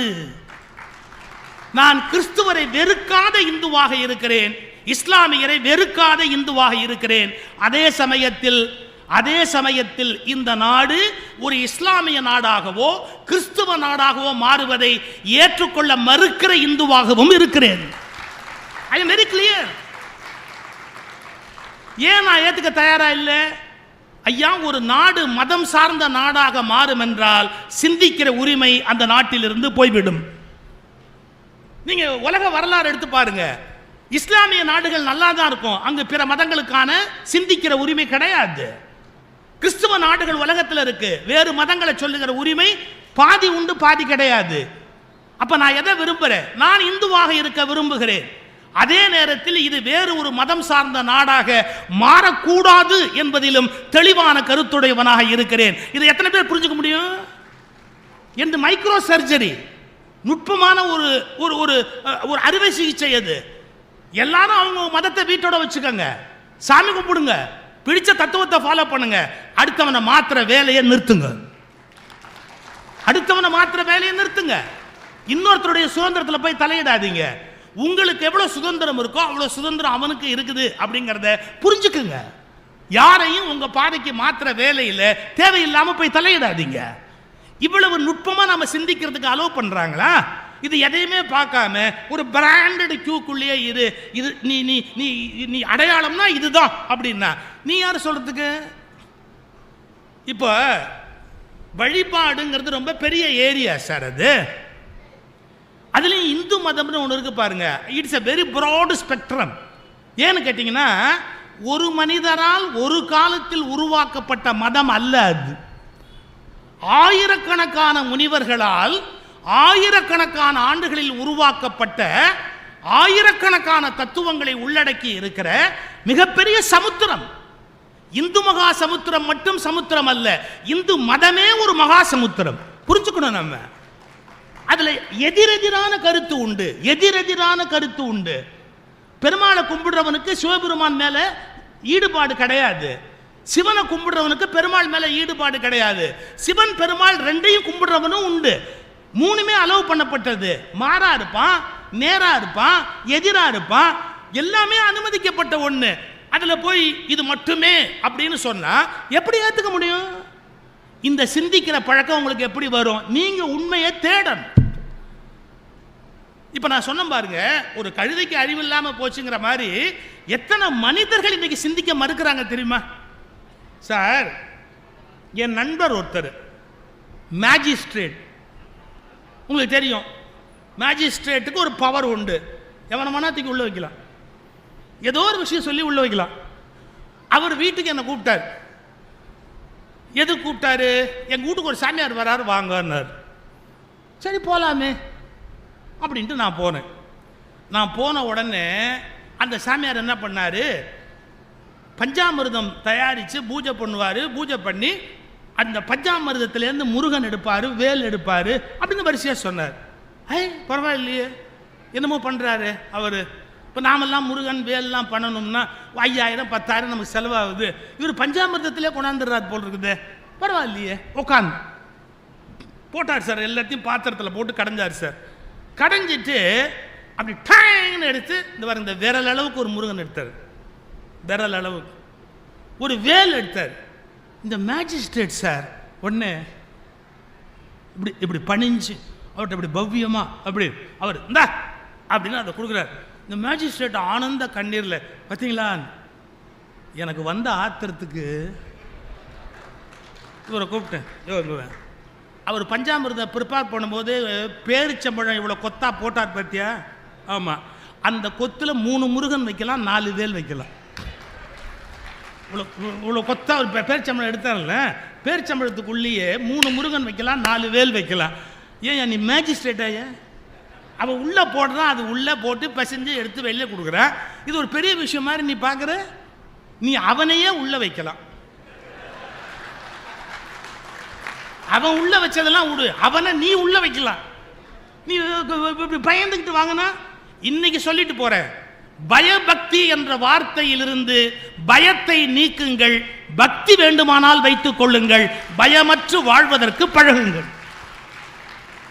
பயம் கூடாது, எதுக்குமே பயப்பட வேண்டிய அவசியம் இல்லை. ஏன் கடவுளுக்கு நான் பயப்படணும்? ஏன் சார் அவர் என்னுடைய அப்பா என்னுடைய அம்மானா அவருக்கு நான் ஏன் பயப்படணும்? he is very close to me இல்லையா? தேவையில்லாமல் பயமுறுத்துறாங்க நம்மளை. கடவுள்னா பயம் இருக்கணும், ஒன்றும் இருக்க வேண்டிய அவசியம் இல்லை. எங்கள் அப்பங்கிட்ட எனக்கு எதுக்கு பயம் இருக்கணும்? எங்கள் அப்பங்கிட்ட அன்பு இருந்தால் போறாதா? அப்பா கிட்ட எனக்கு அன்பும் எம்எல்ஏ எங்கள் அப்பாவுக்கு அன்பு இருந்தால் போறாதா? புரிஞ்சுக்கல. அப்போ மக்கள் அறிவை அடகு வைத்து விட்டு உணர்ச்சிக்கு முதலிடம் கொடுத்து சிந்திக்க தொடங்கினா அது ஆபத்தில் போய் முடியாதா? இன்னொரு முறை நான் பேசுகிற போது நான் தன்னிலை விளக்கமாக இந்த மேடையை பயன்படுத்தி கொடுக்குறேன்னு தப்பாக நினைக்காதீங்க. ஏன்னா இந்த கேமரா வச்சிருக்காங்க பாருங்க, இவங்களை விட எனக்கு ஜென்ம பகைவர்கள் உலகத்தில் வேற யாருமே கிடையாது. நான் என்ன பேசுறேனோ அதுக்கு விரோதமாக போடுவாங்க, என்ன நோக்கத்துக்கு பேசுறேனோ அதுக்கு விரோதமாக போடுவாங்க. அவங்கள பகைச்சிக்கவும் நான் முடியாது. பரவாயில்ல போறாங்க, ஏதோ அவங்க நம்மளால ஒரு 10 பேர் நல்லா இருக்கட்டுமே, யார் வேண்டாம்னா இருக்கட்டும். கொஞ்சம் நல்லா நீங்க கவனிக்கணும். நான் என்ன சொன்னேன், நாராயண குரு அப்படிங்கிறவரை பற்றி சென்னை பல்கலைக்கழகத்தில் என்டோமெண்ட் லெக்சர் நடத்துகிறேன். அது ஹிஸ்ட்ரி டிபார்ட்மெண்ட்டு. ஹிஸ்ட்ரி டிபார்ட்மெண்ட்டில் ஹிஸ்ட்ரி ப்ரொஃபஸர்ஸ் வந்திருக்கிறாங்க. நான் அப்போ என்ன சொல்கிறேன், குலதெய்வ வழிபாடு என்ற ஒரு கான்செப்ட் இருக்கு இல்லையா, நான் அதை எதிர்க்கிறேன்னா ஆதரிக்கிறேன்னான்ற கருத்தே சொல்லலை. அந்த குலதெய்வ வழிபாடு இருக்கிற வரையில் உலகத்தில் ஜாதி இருக்கும் அப்படின்னு சொல்கிறேன். அது ஒரு கண்டுபிடிப்பு, அது ஒரு ஆராய்ச்சி, தவிர்க்க முடியாது. எப்போ குலம்னு ஒன்று இருக்கோ அப்போ ஜாதின்னு ஒன்று இருக்குதான் செய்யும். அதாவது ஜாதிகளுடைய தொகுப்பு குலம். 4 குலமாக பிரிக்கிறார்கள். ஒரு குலத்தில் இந்த தொழில் செய்கிறவங்க எல்லாரும் ஒரே குலம். அப்போ ஜாதிகளுடைய கூட்டமைப்புக்கு குலம்ங்கிற பேர் வருது. நான் இப்போ என்ன தெளிவாக சொல்கிறேன், குலம்னு ஒன்று இருக்கிற வரையில் ஜாதின்னு ஒன்று இருக்கும். நீங்கள் புரிஞ்சுக்கங்க, ஜாதிகள் அற்ற சமூகம் என்று மேலே போகணும்னா குலங்கள்ங்கிறதையும் நம்ம விட்டுத்தான் ஆக வேண்டி வரும். அப்போ குலதெய்வ வழிபாட்டையும் நம்ம விட்டு கொடுக்க வேண்டி வரும். அப்படிங்கிறது இது எம்ஆர்ஐ ஸ்கேன் ரிப்போர்ட் மாதிரி. இது பண்ணினா மட்டும்தான் இதை காப்பாற்ற முடியும். இந்த ஆப்ரேஷன் பண்ணாமல் இந்த பேஷண்ட்டை காப்பாற்ற முடியாது. அப்படிங்கிறதுக்கு நீங்கள் மக்களை காப்பாற்றணும்னா இதை இழக்கிறத தவிர வேறு வழி இல்லை அப்படின்னு ஸ்கேன் டாக்டர் மாதிரி நான் ரிப்போர்ட் கொடுக்குறேன். அவ்வளோதான், என் வேலை முடிஞ்சு போச்சு. நான் என்ன குலதெய்வத்துக்கெல்லாம் விரோதியா? ஆடு கடா கறி இதுக்கெல்லாம் நான் என்ன பகைவனா இல்லை நண்பனா? வெட்டினா எனக்கு லாபமா, வெட்டாட்டி போனால் எனக்கு லாபமா? நான் கறிக்கடையும் நடத்தலை, நான் இதை பற்றி குலதெய்வ கோயிலும் வச்சுக்கல, இதை பற்றி எனக்கு கவலை கிடையாது, சொல்லிட்டு போகிறேன். அவ்வளவுதான், புரிஞ்சுக்கணும். இப்போ என்ன பண்ணுறாங்க, அறிவுபூர்வமாக அதை புரிஞ்சுக்கிறதுக்கு மறுத்துட்டு அது எப்படி குலம் அப்படிங்கிற கருத்தை இவர் எதிர்த்து பேசலாம், அப்படி பேசக்கூடாது அப்படிங்கிறாங்க. இப்போ நான் 2 விஷயம் மட்டும் சொல்கிறேன். நான் குலம்ங்கிறத எதிர்த்து பேசிட்டு தான் நினைக்கிறீங்களே, மாணிக்கவாசகருடைய திருவாசகத்திலேருந்து வேறு பல ஞானிகளுடைய பாட்டிலேருந்து நான் அதை எடுத்து காமிச்சா நீங்கள் என்ன பண்ண போறீங்க? இப்போ மாணிக்கவாசகரும் திருநாவுக்கரசரும் எதிரின்னு நினைக்கிறீங்களா மதத்துக்கு? இல்லை கடவுளுக்கு எதிரின்னு நினைக்கிறீங்களா? இப்போ முதல்ல எடுத்துக்குவோம், நாம் குலம்னு பிரித்து பேசுகிறோம் பாருங்க. திருமந்திரம்னு ஒரு நூல் இருக்கு. அந்த திருமந்திரத்தில் ஒரு வார்த்தை வருது, ஒன்றே குலமும் ஒருவனே தேவனும். இந்த திருமந்திர வார்த்தையை தான் பேரறிஞர் அண்ணா எடுத்துக்கிட்டு பேச ஆரம்பிக்கிறார். அது அண்ணா அவர்களுடைய வார்த்தை அல்ல, அது திருமந்திரத்தோட வார்த்தை. இப்போ நான் கேட்குறேன், திருமூலர் நாஸ்திகரா? திருமூலர் கடவுளுக்கு எதிர்ப்பானவரா? கடவுளை பற்றி சார் திருமூலர் சொன்னதை விட வேற எவனுமே சொல்ல முடியாது சார் திருமந்திரத்தில். எப்படின்னு சொல்லட்டுங்களா? இந்த பாட்டை நான் இப்போ இந்த அங்கோஸ்திரம் போட்டிருக்கேன் பாருங்க. இது மாதிரி ஜஸ்டிஸ் மகராஜன் ஒருத்தர் அங்கோஸ்திரம் போட்டு பேசுவார். அவர் பேசுறதே ரொம்ப பிரமாதமாக இருக்கும். பாருங்களேன், இந்த அங்கோஸ்திரத்தை இப்படியும் இழுத்துக்கிட்டே இருப்பார். அவர் நீதிபதி, 2 கட்சியும் இழுத்துக்கிட்டே தான் இருப்பார். இப்படி இழுப்பார், அப்புறம் இப்படி இழுப்பார், அப்புறம் இப்படி இழுப்பார், அப்படி தான் பேசுவார். யார்? ஜஸ்டிஸ் மகராஜன் இப்படி பேசுவார். அது ஒரு அழகாக இருக்கும். அவர் வெத்தலைப்பாக்கு போடுவார், சந்தன கலர் ஜிப்பா போடுவார். அவர் தான் எனக்கு ரோல் மாடல். நான் லா முடிச்சுட்டு ஜஸ்டிஸ் மகராஜன் மாதிரி வரணும்னு தான் எங்கள் அப்பா என்னை லா படிக்க வச்சார். நல்ல வேளை நான் ஹைகோர்ட்டுக்கு போகல. ஏன் போல? என் கூட போனவெல்லாம் ரிட்டையர்ட் ஆகி இப்போ காப்பிக்கு பொண்டாட்டியை கெஞ்சிக்கிட்டு இருக்கிறா. இன்னும் என் ஒய்ஃபு மரியாதையாக காப்பி கொடுக்குறா. ஏன்? நான் ரிட்டையரே இன்னும் ஆகவே இல்லை, பார்த்தீங்களா? அதனால நான் இன்னும் ரூல் பண்ணிக்கிட்டே இருக்கிறேன். நானா ரிட்டையர்மெண்ட் ஆவனே ஒழிய எந்த கவர்மெண்ட்டும் என்னை ரிட்டையர் பண்ண முடியாது. நானா ரிட்டையர்மெண்ட் ஆனால் உண்டே ஒழிய வேற எவனும் எனக்கு வீட்டுக்கு போன அனுப்ப முடியாது. பாருங்க, ஜஸ்டிஸ் மகராஜன் திருமந்திரம் சொல்றாரு. கடவுளை பற்றி ஒரு பாட்டு பாருங்க. ஆர் அறிவார், யாருக்குடா தெரியும்? எங்கள் அண்ணல் பெருமையினை, அண்ணல்னா கடவுள். பாட்டு பாருங்க, ஆரறிவார் எங்கள் அண்ணல் பெருமையினை. அவர் இப்படி பேசி நான் பார்த்துருக்கிறேன். அந்த காட்சி என் கண் முன்னால் நிற்குது. திருமந்திரத்தில் சொல்றாரு, கடவுளோட பெருமையை எவன்டா சொல்ல முடியும்? ஆரறிவார் எங்கள் அண்ணல் பெருமையினை. அடுத்த வார்த்தை தான், ஆரறிவார் அவன் அகலமும் நிகழமும். கடவுளோட அகல நீளம் என்னன்னு ஒரு பயலுக்கு தெரியுமான்னு கேட்கிறாரு. ஆரறிவார் எங்கள் அண்ணல் பெருமையினை, ஆரறிவார் அதன் அகலமும் நிகழமும். எப்படி இறைவனை கொண்டு வந்து கண்ணு முன்னாடி நிறுத்துறாரு திருமந்திரத்தில் திருமூலர். அவருக்கு கடவுளை பற்றி தெரியாதா? அவர் எழுதின வார்த்தை என்ன? ஒன்றே குலம்.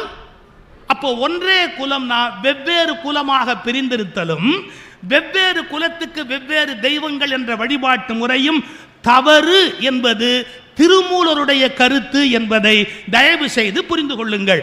திருமூலரை விட நீங்கள் பெரிய அறிவாளி இல்லை. நீ என்ன திருமூலரை விட பெரிய அறிவாளியா? திருமந்திரத்தை விட அறிவார்ந்த ஒரு நூல் எவனாவது இந்து எழுதிட முடியுமா? திருமந்திரத்தை விட நுட்பமான ஒரு நூல் எழுத முடியுமா உன்னால? புள்ளை எப்படி பிறக்குதுன்னு எழுதினாரு, அண்டை எப்படி சுத்துதுன்னு எழுதினாரு, பால்வழி என்பது என்ன அப்படின்னு எழுதினாரு. மில்கி வே அதை பத்தி எழுதுறாரு திருமூலர். அணு என்பது என்னன்னு எழுதுறாரு. அந்த திருமந்தர் எழுதின திருமூலரை விட நீ என்ன பெரிய அறிவாளியா நீ? அப்ப திருமூலர் சொல்றார் ஒன்றே குலமும். அப்ப என்ன அர்த்தம்? 4-5 குலமா பிரிச்சு வச்சிருக்கிறது தப்பு அப்படிங்கிறது திருமந்திரத்தினுடைய கருத்து. குறிச்சுக்கங்க. அடுத்தது திருநாவுக்கரசர்னு ஒரு பெரியவர். அவர் என்ன பேசுறாரு? சாத்திரம் பேசும் சழக்கர்கள். என்னடா சாஸ்திரம் பேசுறீங்க? சாஸ்திரம் சாத்திரம் பேசும் சழக்கர்கள் கோத்திரமும் குலமும் கொண்டு என் செய்வீர்? உன் கோத்திரம் உன் குலம் இதெல்லாம் வச்சுங்க என்னடா பண்ண போற? சாத்திரம் பேசும் சழக்கர்கள் கோத்திரமும் குலமும் கொண்டு என் செய்வீர். அப்போ கோத்திரம் குலம்னு நீ வச்சு கோத்திரத்தை ஏன் வந்ததுன்னு எனக்கு தெரியும், உடனே எனக்கு தெரியலன்னு பேசுவான். அதாவது ரிஷி வழியா சொல்லும் போது அண்ணன் தம்பி பொண்ணு கல்யாணம் பண்ணக்கூடாது. ஏன்னா கோத்திரம் ஒரு கோத்திரம் சகோத்திரம் அண்ணன் தம்பி அந்த ரிஷிகள் அவங்க வழியில கல்யாணம் பண்ணக்கூடாது. குலம் என்பது அப்படி அல்ல. கோத்திரம் வேற குலம் வேற, புரிஞ்சுக்கணும் நம்ம. அவர் சொல்றாரு கோத்திரமும் குலமும் கொண்டு என் செய்வீர், பாத்திரம் சிவம் என்று பணிதீரேல் மாத்திரைக்குள் அருளும். அப்ப குலம் என்பது தேவையில்லை என்று யார் பேசுறா? திருநாவுக்கரசர் பேசுறாரு. நான் கேட்கிறேன், திருநாவுக்கரசரை விட நீ பெரிய அறிவாளிய? அதுக்கு அடுத்தது பாருங்க, மாணிக்கவாசகர் என்ன பேசுறாருன்னு பாருங்க. சாதி குலம் பிறப்பு என்னும் சுழிபட்டு தடுமாறும். என்ன வார்த்தை? சாதி குலம் பிறப்பு என்னும் சுழிபட்டு தடுமாறும் ஆதமிலி நாயேனை அல்லல் அறுத்து ஆட்கொண்டு. இந்த குலம்ங்கிற புத்தியில நான் சிக்கிட்டேன், என் அல்லல் அறுத்து நீ என்ன ஆட்கொண்டாய். யார் பேசுறா? மாணிக்கவாசகர் பேசுறார். எப்பவுமே சுகி சிவம் பேசுனதா நினைச்சுக்கிட்டு நீங்க யூடியூப்ல பதில் சொல்லாதீங்க. மாணிக்கவாசகர் பேசுனதுக்கு பதில் சொல்லுங்க, திருநாவுக்கரசர் பேசுனதுக்கு பதில் சொல்லுங்க, திருமூலர் பேசுனதுக்கு பதில் சொல்லுங்க.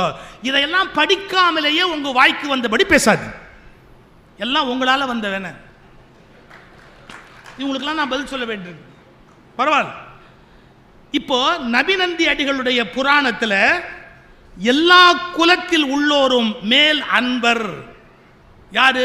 நபிநந்தி அடிகள் புராணத்தில் சேக்கிழார் எழுதுறாரு. என்ன எழுதுறாரு? எல்லா குலத்தில் உள்ளோரும் நம்முடைய மேல் அன்பர், குலத்தில் வேறுபாடு பார்க்க வேண்டியது இல்லை அப்படின்னு தெய்வ சேக்கிழார் தம்முடைய பாட்டில் குறிப்பிட்டு கொண்டு போகிறார். நான் இதெல்லாம் எதுக்கு சொல்ல வரேன்னு கேட்டா, ஒரு கோணத்தில் நீங்கள் பார்க்கிற போது பாதி தான் உங்களுக்கு புரியும். அதனுடைய ஆழமான பகுதியை, அதனுடைய மற்றொரு பகுதியை நீங்கள் புரிந்து கொள்வதற்கு முயற்சி பண்ணணும், யோசிக்கணும். இப்போ முற்றிலும் எதிரான ஒரு கருத்து சொல்றேன்.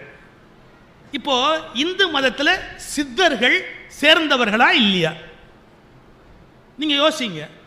அவர் தம்பி கை ஒஸ்துங்கன்னு சொன்னார், அது மாதிரிலாம் நான் ஓட்டு போட முடியாது என்னால். நீங்களே மனசாட்சியில் கேட்டுக்குங்க, சித்தர்கள் இந்து மதத்தை சார்ந்தவர்களா இல்லையா? அதாவது சார், இந்து மதம் என்பது ஒரு பெரிய கடல். அதில் என்னென்ன நடந்ததுங்கிறது யாருக்கும் தெரியாது. அதனுடைய பூரணமான வரலாறு மக்களுக்கு தெரியாது. வேணும்னா நீங்கள் பொறுமையாக படித்து பாருங்க. உங்களுக்கு ஆங்கிலேய படையெடுப்பு தெரியும், ஆங்கிலேய படையெடுப்புக்கு முன்பு நடந்த இஸ்லாமியர் படையெடுப்பு தெரியும். ஆனால் அதற்கு முன்பு நடந்த கலாச்சார படையெடுப்பு பல பேருக்கு தெரியாது. அந்த கலாச்சார படையெடுப்பு நடந்த போது இங்கு பாருங்க, சிந்து நதிக்கு இந்த பக்கமா இருந்தவர்கள் இந்துக்கள், புரியுதா? சிந்து நதிக்கு இந்த பக்கமா இருந்தவர்கள் இந்துக்கள், சிந்து நதிக்கு வெளியிலேந்து வந்தவர்கள் இந்துக்கள் அல்லாதவர்கள். அவர்களுடைய நூல் வேறு, கடவுள் வேறு, வழிபாடு வேறு. சிந்து நதிக்கு உள்ள இருந்து வாழ்ந்தார்களே அவர்களுக்கு இந்துக்கள்னு பேரு. என்ன கொடுமைன்னு கேட்டா, அந்த பக்கத்திலேருந்து இந்த பக்கம் வந்தவன் கொஞ்சம் நட்பா இருந்து கொஞ்சம் வன்முறையா இருந்து இதை எல்லாத்தையும் ஒன்னா நான் இணைக்கிறேன்னு சொல்லி கடைசியில் எப்படின்னு கேட்டா, எல்லாத்துக்கும் நான் தாண்டா தலைவன் ஆரம்பிச்சிட்டேன். அதாவது கூட்டணியில் புரோக்கர் வேலை பார்த்தவன் அதிக சீட்டு கேட்ட மாதிரி. எப்படி எப்படி? கூட்டணியில் புரோக்கர் வேலை பார்த்தவன் அதிக சீட்டு கேட்ட மாதிரி தனித்தனியாக இருந்தவங்களெல்லாம் ஒன்று சேர்க்கிறேன்னு சொன்னவன் நான் தாண்டா உங்களுக்கு தலைவன்னு சொன்னேன். அது எப்படி ஏற்றுக்கிறதுனா, நான் எப்படி ஏற்றுக்கிறது? நம்ம 6 பேர் சேர்ந்து டைரக்டராக ஒரு கம்பெனி ஆரம்பிக்கிறோம். 6 டைரக்டரில் நீ ஒரு டைரக்டரை ஒழிய எங்கள் 6 பேருக்கு நீ சேர்மன் இல்லை. என் வார்த்தை ஆழமான வார்த்தை. நம்ம 6 பேர் சேர்ந்து ஒரு கம்பெனி ஆரம்பிக்கிறோம். நீ அதில் போர்டு மெம்பர் அவ்வளவுதானே ஒழிய எனக்கு நீ சேர்மன் இல்லை.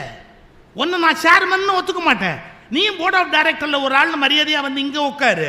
நான் 8 டிபார்ட்மெண்ட்டோட காலேஜ் நடத்தினா நான் ஒரு டிபார்ட்மெண்ட் ஹெச்ஓடி, நீ ஒரு டிபார்ட்மெண்ட் ஹெச்ஓடி. நீ எனக்கு பிரின்சிபால் வைஸ் சான்சலர்னு சொல்லி எனக்கு புத்தி சொல்லாத. உன்னை யாரும் அதுக்கு நியமிக்கலை. நீ ஒரு துறைக்கு தலைவரே ஒழிய எனக்கு மேல் அதிகாரியா நீ இருக்க முடியாதுன்னு நான் கேட்குறேன். நம்ம மக்களுக்கு புரியலையே. இவங்க முகத்தை புதைச்சிக்கிறான், நெருப்பு கோழி புதைச்ச மாதிரி புதைச்சிக்கிட்டு பேசாமல் உட்காந்துருக்கிறான்னு. இப்போ நான் 3 கேள்வி கேட்டேன். எப்போ என்னை எதிரியாக டிக்ளேர் பண்ணாங்கன்னு சொல்கிறேன். நான் 3 கேள்வி கேட்டேன். டேய், சாமி கொண்டு போகிறது எங்கள் இஷ்டம்டா. நாங்கள் சிவனை தோளில் தூக்குவோம், பெருமாளை தோளில் தூக்குவோம், முருகனை தோளில் தூக்குவோம். எங்களுக்கு பிடிச்சிருக்கு கடவுளை நாங்கள் தோளில் தூக்குறோம். அதென்ன பல்லக்கில் நீ ஏறி உட்காந்துக்கிறது ஒன்னையும் நாங்கள் தூக்கணும்னு எங்களையே தூக்க சொல்கிற நீ? இறங்கி நடந்து வா, இறங்கி நடந்து வா. நீ நின்ன பெருமாளுக்கு ஈக்குவல? பெருமாளை தூக்குனா ஒன்றையும் சேர்த்து தூக்கணுமா? நீ நடந்து வந்தா என்ன கெட்டுப்பிடுமா? கற்பூர ஆரத்தி காட்டணும், கீழே இருந்து காட்டு. தேங்காய் பழம் உடைக்கணும், கீழே இருந்து ஓட்ட. என்னைக்காவது இந்த சுரணம் மக்களுக்கு வரணுமா இல்லையா? நான் முதல்ல இந்த கேள்வி கேட்டேன் 5 வருஷம் 8 வருஷத்துக்கு முன்னாடி கேட்டேன். அன்னைக்கு என்ன ரவுண்டு கட்டினானுங்க. ஆஹா, இந்த ஆள் டேஞ்சரஸான ஆளு. இவன் வந்து இந்த மக்களுக்கு மானம் சொரணை இதையெல்லாம் ஏற்படுத்திக்கிட்டே போகிறான். இவங்க மானம் சொரணை எல்லாம் இல்லாமல் இருந்தாதான் கடைசி வரைக்கும் இவனை முட்டாளாக வச்சுருக்க முடியும். அந்த சிங்கத்துக்கு சாப்பாடு போட்ட மாதிரி கழுதையை போட்ட மாதிரி போட முடியும் அப்படிங்கிற ஐடியாவில் இருந்தா. நான் முதல் கேள்வி கேட்டேன், இறந்து கீழே கற்பூர ஆர்த்தி கீழே இருந்து காட்டு.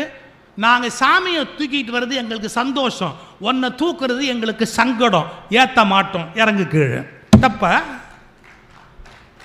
ரெண்டாவது ஒரு கேள்வி கேட்டு, நாங்க எப்படி ஒரு மதத்து பிரிவு சைவம் வைணவம் அப்படின்னு வச்சிருக்கிறோமோ அப்படி ஒரு பிரிவுக்கு நீ தலைவன், அவ்வளவுதான். ஒரு குரூப் உன்னோடது. உனக்கு வேதம் முக்கியம். நான் தெளிவா சொல்றேன், எங்களுக்கு வேதம் முக்கியம் இல்லை. ஏன்? எங்களுக்கு திருமுறை இருக்கு, எங்களுக்கு சேக்கிழார் போதும், எங்களுக்கு திருநாவுக்கரசர் போதும், எங்களுக்கு ஆழ்வார்கள் போதும், எங்களுக்கு திருமந்திரம் போதும், எங்களுக்கு வள்ளலார் போதும், எங்களுக்கு தாய்மானவர் போதும். எங்களுக்கு புரியாத வேதம் எங்களுக்கு வேண்டியதில்லை. நீ வச்சுக்க, வேதத்தை நீ வச்சுக்க, அது எங்களுக்கு வேணாம். ஏன் வேணான்ற? நீ எனக்கு சொல்லிக் கொடுக்கவும் மாட்டேங்கிற, படிக்க விடவும் மாட்டேங்கிற. எது கேட்டாலும் அது இருக்குது, அதில் இருக்குது, அதில் இருக்குதுங்கிற. அப்புறம் அதில் இருக்குதுன்னு சொல்றதோட நிறுத்துறது இல்லை, அதில் ஒன்றை ஒசத்தியா சொல்லிக்கிற, எங்களை மட்டமாக சொல்ற. நாங்கள் ஏன் அதை கேட்கணும்? நாங்கள் என்ன இழிச்சவா? நீ ஒன்றை ஒசத்தியா சொல்லிக்கிட்டு. பட் சார், இப்போ பாருங்களேன், கோயிலுக்குள்ள 6 மண்டபம் இருக்குது இல்லையா? மகா மண்டபம், அர்த்த மண்டபம், எல்லாம் ஒரு மண்டபம் இருக்கு இல்லையா? நான் இப்போ ஆகம புஸ்தகத்தை எடுத்து வேணா காட்டுறேன். ஆகமத்தில் எந்தெந்த மண்டபத்தில் எந்தெந்த ஜாதி நிற்கணும்னு இருக்குதுங்க. எந்தெந்த ஜாதிக்காரங்க கோயிலுக்கு வெளியே நின்று கும்பிடணும், எந்தெந்த ஜாதிக்காரங்க கோயிலில் கோபுரத்துக்கிட்ட கும்பிடணும், எந்த ஜாதிக்காரன் முதல் மண்டபம் வரைக்கும் வரலாம், எந்த ஜாதிக்காரன் இந்த மண்டபம் வரைக்கும் வரலாம் அப்படின்னு இது இருக்குதுங்க ஆகமத்தில். ஆனால் இந்தியன் கான்ஸ்டியூஷன், எது இந்திய அரசமைப்பு சட்டம், அதை அப்படியே தூக்கி அந்தாண்ட போட்டுடுச்சுங்க. ஏன்? சுப்ரீம் கோர்ட் ஜட்ஜஸ் எல்லாம் உட்காந்து ஆராய்ச்சி பண்ண போது சொன்னாங்க, இந்த பாருப்பா, எந்த மதத்தின் நூல் எவ்வளவு சிறப்பாய் பேசினாலும் இந்திய அரசமைப்பு சட்டத்திற்கு முன்பாக அது செல்லாது.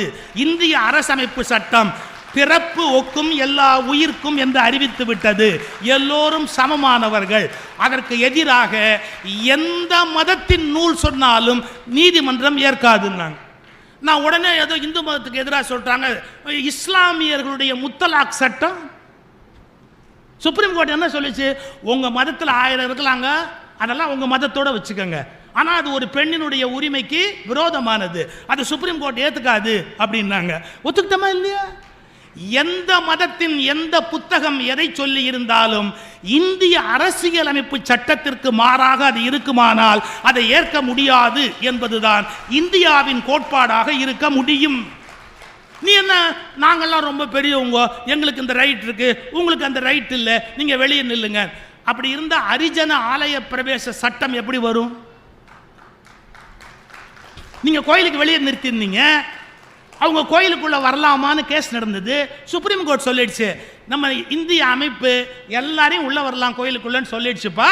உங்க ஆகமத்தை பற்றியெல்லாம் நாங்கள் காது கொடுத்து கேட்க முடியாது, தே கேன் கம், முடிச்சிட்டாங்க.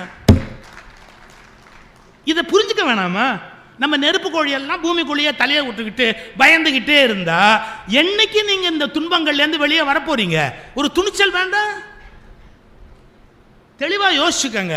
இந்திய அரசமைப்பு சட்டம் தான் எல்லா மதங்களையும் கட்டுப்படுத்துவது. அதுக்கு மேல மத நூல்களை சொல்லிக்கொண்டு அரசமைப்பு சட்டம் அதை விட கம்மி அப்படின்னு பேசுறதுக்கு யாருக்குமே உரிமை இல்லை. இப்போ இந்த நான் ஒரு பேசிக்கலி இந்து, இதுல இருக்கிற சௌரியம் என்ன தெரியுங்களா? இது மாதிரி ஒரு சுதந்திரமான தர்மம் உலகத்தில் கிடையாதுங்க. அது புரிஞ்சுக்க மாட்டேங்கிறீங்களே. இந்த சுதந்திரமான தர்மத்தையும் கட்டுப்பாடு, இராணுவ கட்டுப்பாடு உடைய அடிமை மதமாக ஆக்கும் முயற்சி தொடர்ந்து நடைபெற்றுக் கொண்டிருப்பதால் தான் அதை எதிர்க்க வேண்டிய கட்டாயம் எனக்கு ஏற்பட்டது. இல்லைன்னா எனக்கு என்ன வந்தது? ஏன் அதை அடிமையாக்குறீங்க? மறுபடியும் அந்த அடிமைத்தனத்தை நீங்க நிலநாட்டாதீங்க அப்படின்னு நான் சொல்ல வரேன். இல்லை இவன் இப்படி தான் இருக்கணும், அவன் அப்படி தான் இருக்கணும், இவனுக்கு இந்த ரைட் இருக்கு, அவனுக்கு அந்த எங்களுக்கு வேணாம் பாதலாம். இப்போ நான் ஒரு கேள்வி கேட்டேன், சித்தர்கள் இந்து மதத்தில் இருக்கிறார்களா இல்லையா? ஸ்ட்ரைட்டா பதில் சொல்லுங்க. சித்தர்கள் கோயில் இல்லையா? சித்தர்கள் சமாதியை கும்பு இல்லையா? எல்லா கோயிலுக்கும் கடைசியில் நீங்க பார்த்தீங்கன்னா கருவூரார் சமாதி தான் கரூர். ஒவ்வொருத்தருக்கும் ஒரு கணக்கு இருக்குது. அவங்க இங்க சமாதி ஆனாங்க, இவங்க இங்க சமாதி ஆனாங்க.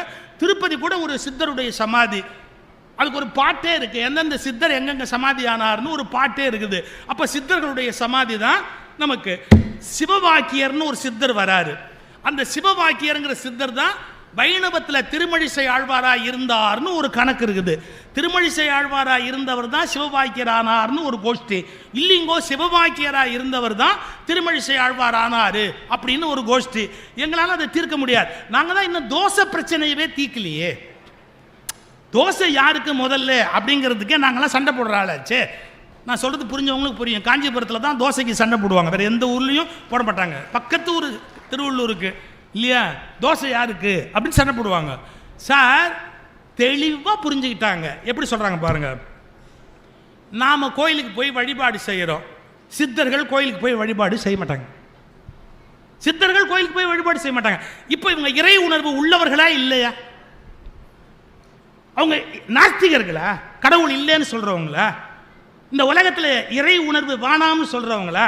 இப்போ நான் சிவவாக்கியர் பாட்டு சொல்லட்டுமா? நான் பூ பறித்தேன், சாமி முன்னாடி கொண்டு போய் போட்டேன், நான் தான் உண்மையான பக்தன். இப்படி எவ்வளோ பேர் நினச்சிக்கிட்டு இருக்கிறோம். நான் பூ பறித்தேன், இன்னும் சில பக்தன் இருக்கான் அடுத்தவன் விட்டு பூவாக பறிக்கிறான். சார் மயிலாப்பூரில் எங்களுக்கு வீடு இருந்தது சார். முதல்ல மயிலாப்பூரில் ஒரு வீடு இருந்தது. எங்கள் வீட்டில் ஒரு காம்பவுண்டு மரத்தில் காம்பவுண்டை ஒட்டி செம்பருத்தி வச்சுருந்தோம் சார். பிரமாதமாக பூக்கும் செம்பருத்தி, அட்டகாசமாக செம்பருத்தி பூக்கும். நான் வெளியில் பார்த்தா அந்த செம்பருத்தியை பார்த்து சந்தோஷப்படுவேன். ஆனால் கொஞ்ச நாள் கழித்து பார்த்தா சார் ஒரு பூ கூட அதில் இல்லை சார், ஒரு பூ கூட இல்லை. நான் ஒரு 6 மணிக்கு எந்திரிச்சு வெளியே வருவேன் சார், இதான் என் பழக்கம். என்னடா இது ஒரு பூ கூட இல்லையே அப்படின்ட்டு ஒரு நாள் என்னன்னு பார்க்கணுன்னு 5 மணிக்கு நான் எழுந்துச்சி வெளியே நிற்கிறேன் சார். ஒருத்தர் துரட்டி வச்சு பறிக்கிறார் சார், அந்த பூவெல்லாம் பறிக்கிறார். நான் அவர் இப்படி பார்த்துட்டு சொன்னேன், என்ன பூ பறிக்குது? எதுக்கு? சாமிக்கு. எங்கள் வீட்லேயும் சாமி இருக்குது, அதுக்கு 2 போட வேணாமா? அவர் என்ன சொல்கிறாரு, சாமியில் உங்கள் வீட்டு சாமி எங்கள் வீட்டு சாமின்னு வேறுபாடு இருக்கான்னு? இவ்வளோ படித்து ஊருக்கெல்லாம் பேசுகிற உங்களுக்கு தெரிய வேண்டாமா? எல்லா சாமியும் ஒன்று தான். அப்படியா? அதான் சாமிக்கு இந்த செம்பருத்தி பூ இருக்கட்டுமேனு பறிக்கிறேன். நான் சொன்னேன், அப்போ ஒன்று பண்ணு, என்ன சாயங்காலம் 2 குடம் தண்ணி ஊற்றிட்டு போ. ஏன் செம்பருத்தி பூக்கணும்னா கடவுள் அருளால் பூக்குறதுன்னு இல்லை, தண்ணி ஊற்றினா தான்டா பூக்கும். ராத்திரி தண்ணி நான் ஊற்றுவேன், காலையில் நீ பூ பறிப்பியன்னு. காலையில் பூ பறிக்கிறதா இருந்தால் சாயங்காலம் தண்ணி ஊற்று. சில பேருக்கு வெக்கமே கிடையாது. இன்னைக்கு தெரிஞ்சுக்கங்க, உங்கள் உழைப்பில் ஒரு பூ பறித்து கடவுளுக்கு போட்டால் சந்தோஷப்படுவாரே ஒழிய, அடுத்தவன் பங்கை திருடி போட்டிங்கன்னா கடவுள் வெட்கப்படுவார்.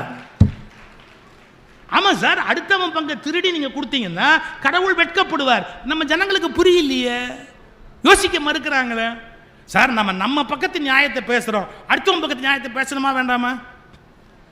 நான் தான் வர்ற இடத்துல எல்லாம் ஏதாவது ஒன்று போட்டுட்டு தானே போவேன். இப்போ போடுறேன், நீங்கள் எழுதிக்குங்க. இப்போ நாம் கும்பிட்ட கோயில் யார்கிட்டயோ இருந்ததுன்னு நாம் திரும்பி வாங்கிட்டோம், புரியுதா?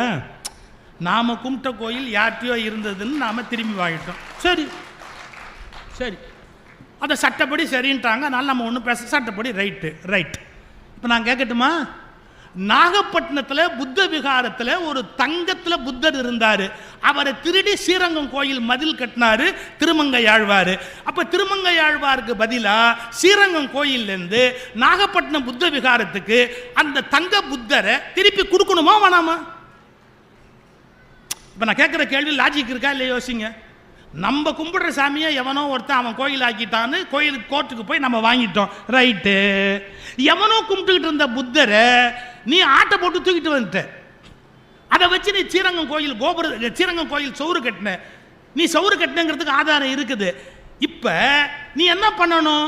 ஆஹா, புத்தர் கோயிலிருந்து தங்க புத்தரை திருடியது தவறு அப்படின்னு இந்த கோயிலிருந்து பெனால்டி வாங்கி அந்த புத்த விகாரத்துக்கு கொடுக்கணுமா வேண்டாமா? மனசாட்சி உள்ளவங்க யோசிங்க. நீங்க கைத்தட்ட கூட பயப்படுறீங்க. இந்த பயத்திலேருந்து நீங்க மீளாத வரையில் உங்களை காப்பாற்ற முடியாது.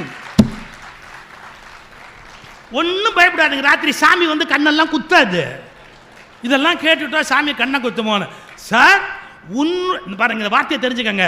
உன்னுடைய நியாயம் எவ்வளவு நியாயமோ அவ்வளவு இன்னொருவனுடைய நியாயமும் நியாயம் என்று நீ நினைக்க பழகினால் மட்டும்தான் தர்மத்தை நிலைநாட்ட முடியும். தர்மத்தை பத்தி யோசிங்க சார். எவனோ தங்கத்துல புத்தர் பண்ணி வச்சிருக்கான், அதை திருடி கொண்டாந்து நீ கோயில் கட்டுவே அப்படின்னு சொன்னா எப்படி மன்னிக்கிறது? எப்படி மன்னிக்கிறது? திருப்பி அவனுக்கு தங்கத்துல புத்தர் கொடு. அவனுடைய சொத்தை நாம எப்படி எடுத்துட்டு வருது வெளியில? தவறு இல்லையா? நான் மட்டும் என் சொத்தை கேட்பேன், ஆனா என் சொத்தை இன்னொருத்தன் சொத்தை நான் எடுத்தா யாரும் கேட்கக்கூடாது அப்படின்னா நியாயம் இல்லையே.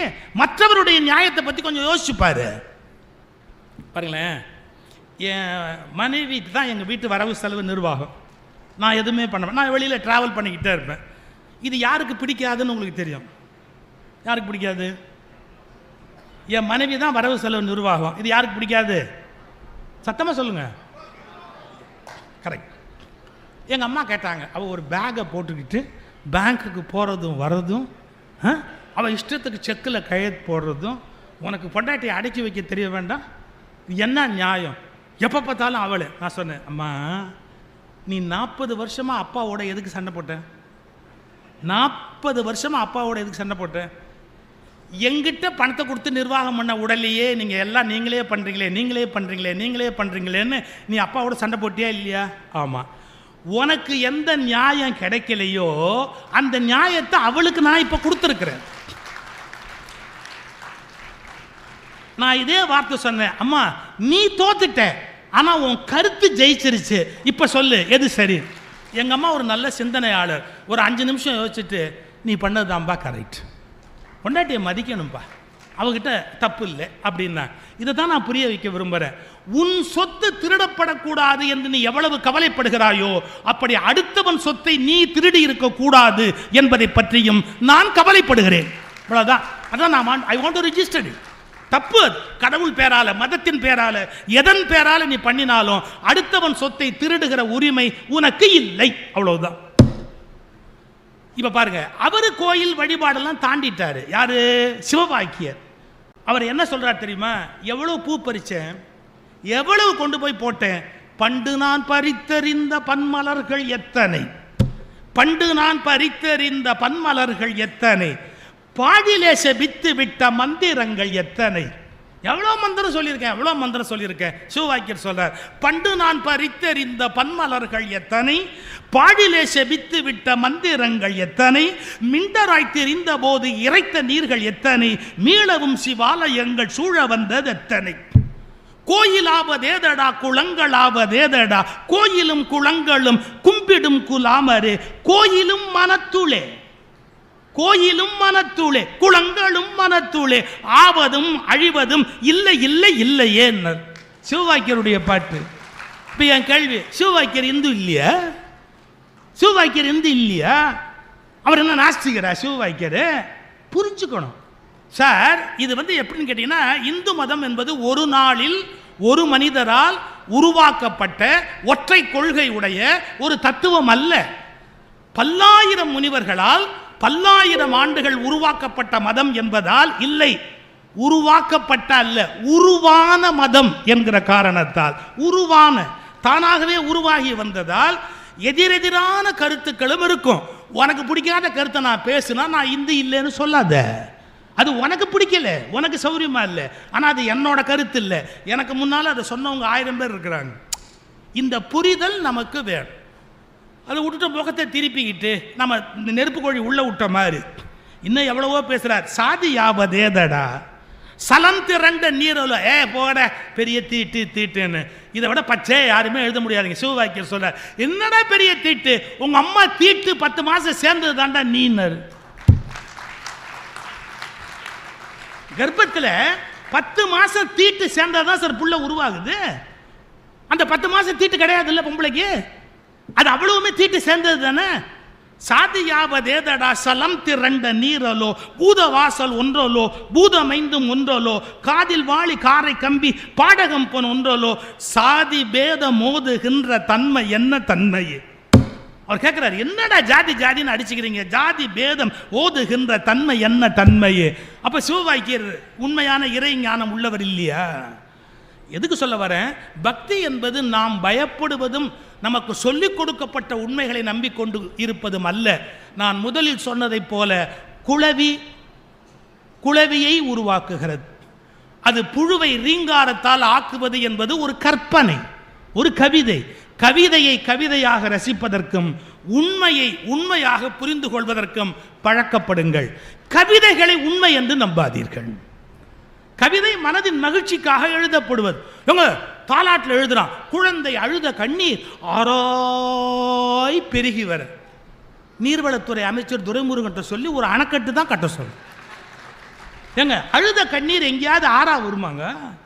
அது அம்மாவுடைய தவிப்பு. புள்ள அழறது, குழந்தை அழுத கண்ணீர் ஆராய் பெருகி வர. அதில் யானை குளித்தேற, குதிரை குளித்தேற, மஞ்சளுக்கு பாய்ந்து இஞ்சிக்கு பாய்ந்து, இதை விட அந்த புழுகு ஆகாச புழுகு உலகத்தில் இருக்குமா? ஆனா இந்த கவிதையை நான் ரசிக்கணுமா இல்லையா? ஏன்? இந்த கவிதையில் உண்மை இல்லை, என் தாயின் இதயம் இருக்கிறது. நான் அழுதாவை தாங்குவாள சார் எங்க அம்மா? நான் எங்க அம்மா பத்தி குறையா சொன்னேன்னு நினைக்காதீங்க. எங்க அம்மா மாதிரி எனக்கு ஒரு உடம்பு சரியில்லைன்னா ராத்திரி முழுக்க முழிச்சு உட்காந்துருப்ப, வேற யாராவது உட்காந்துருப்பல? இல்ல இல்ல. ஆனா உண்மை இல்லையே. குழந்தை அழுத கண்ணீர் ஆராய் பெருகி வர, ஆனை குளித்தேற, குதிரை குளித்தேற, மஞ்சளுக்கு பாய்ந்து, வழிப்போக்கர் வாய் கழுவ. அது வேற, வாய் கொப்பிடிச்சானா 4 பேர். வழிப்போக்கர் வாய் கழுவ, மஞ்சளுக்கு பாய்ந்து இஞ்சிக்கு பாய்ந்து. எப்ப வத்துச்சு தெரியுமா? வாழைக்கு பாய்கையிலே வற்றியதாம் கண்ணீரும். இதெல்லாம் பொம்பளைங்க தாலாட்டு பாடின காலத்தை கேட்டு.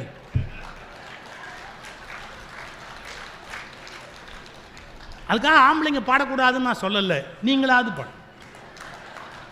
இப்போ நான் என்ன சொன்னேன்னு மெசேஜ் புரிஞ்சிருச்சா? என் அம்மா அழுத, என் குழந்தை அழுத கண்ணீர் அம்மாவை எப்படி பாதித்தது என்கிற உணர்ச்சியை என்னால் புரிந்து கொள்ள முடியும். அதே நேரத்தில் அது உண்மையல்ல என்று என் அறிவுக்கு தெரியும். இப்படி உணர்ச்சியில் என்ஜாய் பண்ணுவது எது, உண்மையில் தெரிந்து கொள்ள வேண்டியது எது என்று புரிந்து கொள்ளுங்கள். உண்மைகளுக்கு முகத்தை திருப்பாதீர்கள். உண்மைகளை எதிர்த்து முகத்தை புதைக்கலாமா?